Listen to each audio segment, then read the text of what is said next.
नमस्कार, मी अमित मुंडे, पुणे प्राईम न्यूजमध्ये आपलं स्वागत आहे. मंडळी, मी आहे हडपसर भागातील बीटी कवडे रोडच्या शेजारी हा चॅनल पूल आहे. त्या ठिकाणी इथे मी आहे आणि जसं आता आपण बातमी करतोय, अक्षरशः पुणे महापालिकेचे जे कर्मचारी आहेत ते कचरा गोळा करतात आणि या ठिकाणी आणूनच टाकतात. आता आपण सध्या या ठिकाणी आहोत म्हणून त्यांनी हा कचरा आता पलीकडच्या भागामध्ये टाकायला सुरुवात केलेली आहे. आणि हा चॅनल हा जो चॅनल आहे, या चॅनलमध्ये तुम्ही पाहू शकता की कॅनलमध्ये मोठ्या प्रमाणामध्ये इथला जो कचरा आहे तो कचरा देखील पडलेला आपल्याला पाहायला मिळतो आहे. आणि मुख्य म्हणजे या ठिकाणी एवढी दुर्गंधी आणि घाण टाकण्यात आलेली आहे की तुम्ही व्हिडिओच्या माध्यमातून पाहू शकता.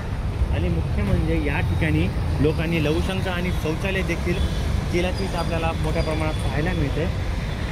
एकंदरीत पुण्यासारख्या शहरांमधील हडपसर भागातील मध्यवर्ती ठिकाणी 24 तास हा रहदारी इथे चालू असते आणि या ठिकाणी अशा प्रकारे घाणीचे साम्राज्य आपल्याला पाहायला मिळते.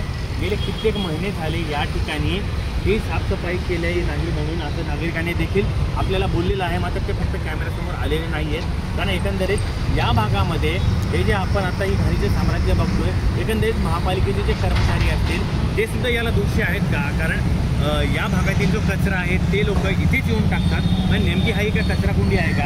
आणि पाहायला गेलं तर या पाण्यामध्ये मोठ्या प्रमाणात घाणीचं साम्राज्य आपल्याला पाहायला मिळते, कचरा देखील पाहायला मिळतोय.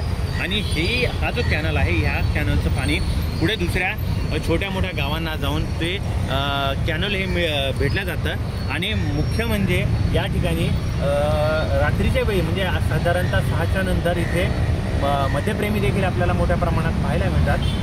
एकंदरीत हडपसरसारख्या मध्यवर्ती ठिकाणी देखील जिथे 24 तास रहदारी असते त्या ठिकाणी अशा प्रकारची दुर्गंधी, आणि ही दुर्गंधी एवढी घाण आहे की तुम्ही रस्त्यावरून देखील जात असाल तर याचा उग्रवास तुम्हाला तिथपर्यंत देखील येतोय. मात्र हे जे चित्र आहे ते हे बदललं पाहिजे का नाही, हा देखील आता मोठा प्रश्न पुणेकरांच्या समोर उभा आहे.